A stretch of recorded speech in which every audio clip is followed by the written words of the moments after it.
Hello dear aspirants, अगर आपका LT grade English का पेपर है या फिर आप यूपीपीएससी जीडीसी की तैयारी कर रहे हैं तो इन दोनों में ही आपको मेंस लिखना है। मेंस का मतलब है कि सब्जेक्टिव पेपर। एलटी ग्रेड की ड्यू डेट तो अप्रैल में है ही और जीडीसी असिस्टेंट प्रोफेसर के जो एस्पिरेंट्स हैं वो भी पेपर 1 क्वालिफाई करने के बाद अपना मेंस लिखेंगे। तो आप इनमें से अगर किसी भी एग्जाम में अपियर कर रहे हैं तो ये वीडियो आपकी हेल्प करेगा, क्योंकि हम इसमें बात करने वाले हैं how to improve your answer writing skills. जितना इंपॉर्टेंट आपको सिलेबस की नॉलेज होना है उतना ही इंपॉर्टेंट आपको उस नॉलेज को प्रेजेंट करना भी आना चाहिए। To grab those extra marks you need to transition from being a student to a literary critic. इसका मतलब है कि आपको एग्जाम में सिर्फ स्टोरी नहीं लिखनी बल्कि उस स्टोरी के क्राफ्ट, उसके कॉन्टेक्स्ट को एग्जामिन करना है। जब हमने अपना एचपीएससी का बैच स्टार्ट किया था, आंसर राइटिंग बैच, तब भी बहुत से स्टूडेंट सिर्फ स्टोरीज ही लिखते थे आंसर्स में और इसीलिए मार्क्स स्कोर नहीं कर पाते थे। हम उनको बार बार करेक्शन के टाइम क्रिटिकल कमेंट्स को इंक्लूड करने के लिए कहते थे। जितने भी एग्जाम्स होते हैं कॉम्पिटिटिव, उसमें एग्जामिनर आपसे एक रीडर नहीं बल्कि एक क्रिटिक का पॉइंट ऑफ व्यू एक्सपेक्ट करता है। तो इस वीडियो में हम बात करेंगे कि क्या डिफरेंस होता है मास्टर्स में अपने आंसर्स लिखने में और जो कॉम्पिटिटिव एग्जाम्स हैं जिससे आपको जॉब मिलती है,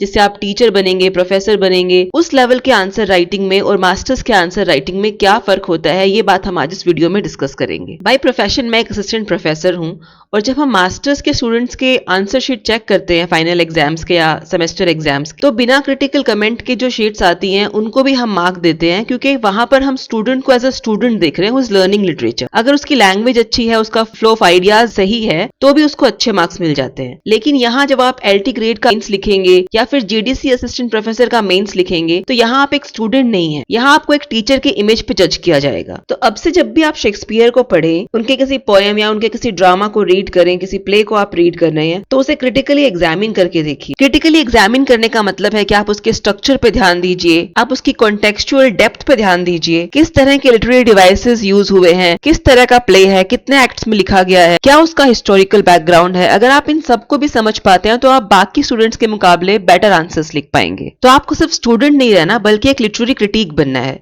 अब कैसे बनते हैं क्रिटिक ऑफ लिटरेचर, कैसे करते हैं किसी टेक्स्ट को क्रिटिकली एग्जामिन। चलिए कुछ ऐसे पॉइंट्स डिस्कस करते हैं जिससे आपके आंसर्स को लिखने की टेक्निक चेंज हो सकती है। सबसे इंपॉर्टेंट है कि आप सब्जेक्ट मैटर से परे टेक्निकलिटी को देखें। एक जो एवरेज स्टूडेंट होगा वो स्टोरी को रीड करेगा, उसकी कहानी को ग्रैस्प कर लेगा और एग्जाम में वही लिख कर आ जाएगा। लेकिन अगर आप इसी को एक क्रिटिकल पॉइंट ऑफ व्यू से देखें तो आप उसके फॉर्म पे, उसके स्ट्रक्चर पे, उसके हिस्टोरिकल बैकग्राउंड पे ध्यान देंगे। एग्जाम्पल के लिए अगर आप एक पोएम पढ़ रहे हैं तो सिर्फ उसका मीनिंग ना लिखें, उसके मीटर, राइम स्कीम और स्टेंजास के स्ट्रक्चर की भी बातें करें। वैसे ही ड्रामा में अगर आप ड्रामेटिक यूनिटीज जैसे कि टाइम, प्लेस, एक्शन, इनको देखें कि राइटर ने इसे फॉलो करा है कि नहीं, तो आप एक क्रिटिक हैं। दूसरी बात आपको ध्यान रखनी है वो है कॉन्टेक्चुअल पोजिशनिंग।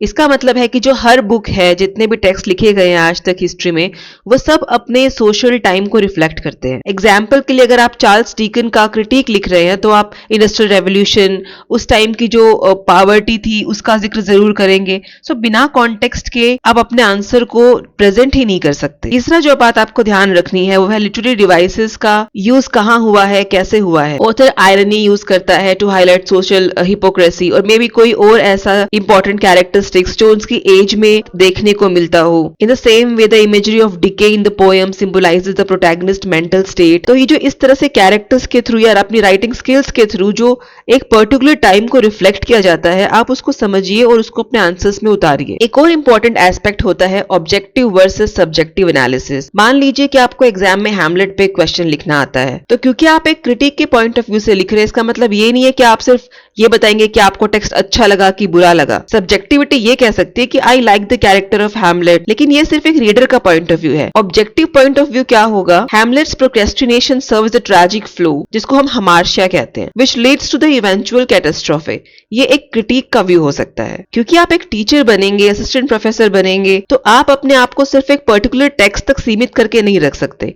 आपको जो कंटेम्प्रेरी ऑथर्स हैं उनके बारे में भी पढ़ना जरूरी है और इसीलिए आपको अपने आंसर्स में जो उस टाइम के कंटेम्प्रेरी क्रिटिक्स हैं उनकी कोट्स को लिखना भी जरूरी है, उनकी कोटेशंस आप लिखिए। एग्जाम्पल के लिए अगर आप टीएस एलियट पे क्वेश्चन लिख रहे हैं तो टीएस एलियट ने किसी वर्क के बारे में कुछ लिखा हो या एरिस्टोटल की पोएटिक्स के हिसाब से वो वर्क कैसा है, इसके बारे में आप बात कर सकते हो। As Matthew Arnold said, poetry is the criticism of life. ऐसी लाइंस एग्जामिनर को इंप्रेस करती हैं, तो आप क्रॉस रेफरेंसेस दीजिए, आप और जो क्रिटिक्स है उनको कोट करिए अपने आंसर्स में। अगर आप ऐसे ही अपने आंसर्स अटेम्प्ट करते आ रहे हैं तो बहुत अच्छी बात है, लेकिन अगर आप ऐसे नहीं लिखते हैं तो आपको सच में मेहनत करने की जरूरत है ताकि आपके आंसर्स जो है वो उस लेवल के हो सके जिससे आप सब्जेक्टिव एग्जाम क्वालिफाई कर सके। अभी स्क्रीन पे आपको एक मैं शीट दिखाती हूँ जो हमारे आंसर राइटिंग बैच से एक स्टूडेंट की है, और स्कूल फॉर स्कैंडल पे मैंने उसको आंसर लिखने के लिए कहा था। ये जो बैच है ये HPSC का बैच था, आंसर राइटिंग बैच। और अभी हमने जितने पॉइंट्स की बात की थी कि आप कैसे अपने आंसर्स को इंप्रूव कर सकते हैं, उनमें से मैं आपको कुछ इस पेपर के थ्रू समझाने की कोशिश करती हूँ। जैसे स्कूल फॉर स्कैंडल पे ये आंसर लिखना था, तो क्रॉस रेफरेंसेस की बात मैंने करी, हिस्टोरिकल कॉन्टेक्स्ट की मैंने बात करी। तो स्टार्टिंग में ही स्टूडेंट ने हिस्टोरिकल कॉन्टेक्स्ट दे रखा है, and then the student has moved on to the way of the world. और इसमें जो वे ऑफ द वर्ल्ड है इसका क्रॉस रेफरेंस देके कुछ कैरेक्टर्स को रिलेट करने की कोशिश की गई है। ये देखिए कोटेशंस भी यूज की गई हैं टेक्स्ट से, तो ये आपको याद करनी पड़ती हैं ताकि आप अपने आंसर्स में इनको इंक्लूड कर सकें। और ये बहुत इंप्रेसिव लगता है कि आपको टेक्स्ट इतने अच्छे से आपने पढ़ा है, इतने अच्छे से आपको याद है कि आपको क्रिटिकल कमेंट्री तो आपको लिखनी है, साथ में आपको जो टेक्सचुअल कोटेशंस हैं वो भी याद है। Then there was an answer on Alice Walker's The Color Purple. तो ये नॉवल पे आंसर लिखना था। इन्होंने ब्लैक फेमिनिज्म की बात करी है, कैरेक्टर का बहुत डिटेल एनालिसिस है। सेम उन्होंने जो टेक्सचुअल कोटेशंस हैं उनको अपने आंसर्स में लिखा है, साथ में उन्होंने क्रिटिकल कमेंट्स भी दे रखे हैं अपने आंसर में। आपको ये टू कंक्लूड लिखने की जरूरत नहीं है, उसके बिना भी आप अपने आंसर को कंक्लूड कर सकते हैं। ऐसे ही उनकी शीट इवैल्यूएट करके यहाँ पर हमने कमेंट लिखा है, your answer could have discuss the idea of feminism given by walker. तो ऐसे हम आंसर राइटिंग बैच में अपने स्टूडेंट्स को इंप्रूवमेंट्स बताते हैं और वो अपने आंसर्स को और बेटर कैसे लिख सकते हैं एक लिमिटेड टाइम फ्रेम के अंदर, उसके बारे में हम डिस्कस करते हैं। तो ऐसे हम बहुत सारे जो पेपर्स हैं वो हम आपके साथ शेयर करेंगे। अगर आपको लगता है कि you want to learn how to write answers, you want to learn the technique, और आपको एक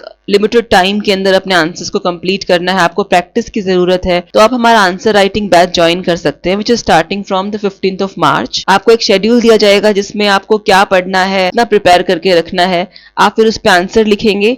हम आपकी आंसर शीट्स को इवैल्यूएट करके आपको ऐसे ही सेम भेजेंगे वापस विद आवर क्रिटिकल कमेंट्स, और साथ में इनके मॉडल आंसर्स भी देंगे ताकि आप क्या लिखना रह गया था आपका, आप कैसे उसको बेटर लिख सकते हैं, वो आप उन मॉडल आंसर्स से याद कर सकते हैं। अगर आपको आंसर राइटिंग बैच में एनरोल करना है या इसके बारे में आपको और इन्फॉर्मेशन चाहिए तो you can mail us on englishwithdrsanjana@gmail.com। अगर आप LT ग्रेड के लिए एनरोल करना चाहते हैं तो आप हमें मेंशन करिए अपने मेल में, और अगर आप असिस्टेंट प्रोफेसर के लिए एनरोल करना चाहते हैं आंसर राइटिंग बैच में तो भी आप अपने मेल में क्लियरली हमें बताइए, उसके अकॉर्डिंग आपके साथ शेड्यूल शेयर किया जाएगा। और अगर आप अभी सब्जेक्टिव एग्जाम की प्रेपरेशन नहीं कर रहे हैं, आप अगर अपने ऑब्जेक्टिव पेपर की ही प्रेपरेशन कर रहे हैं तो उसके लिए भी आप हमारी टेस्ट सीरीज ज्वाइन कर सकते हैं। इसकी भी सारी इन्फॉर्मेशन आपको नेक्स्ट वीडियो में दे दी जाएगी, या आप हमें कांटेक्ट करके जीमेल पे भी वो डिटेल्स ले सकते हैं। अगले वीडियो में हम बात करेंगे ऐसे ही आंसर राइटिंग टेक्निक्स के बारे में, AEC मेथड की बात करेंगे हम, और कुछ और जो इंपॉर्टेंट चीजें आप अपने आंसर्स में ला सकते हैं, उन्हें कॉम्पिटिटिव एग्जाम के लेवल का आंसर बना सकते हैं, कैसे प्रैक्टिस करनी है, कैसे आपको अपनी स्पीड मेंटेन रखनी है, इन सब के बारे में हम बात करते रहेंगे आने वाले वीडियोस में। तो अगर आपको वीडियो हेल्पफुल लगा है तो please subscribe to our channel, and if you have any doubt, any query, you can mention in the comment section. Thank you so much for watching.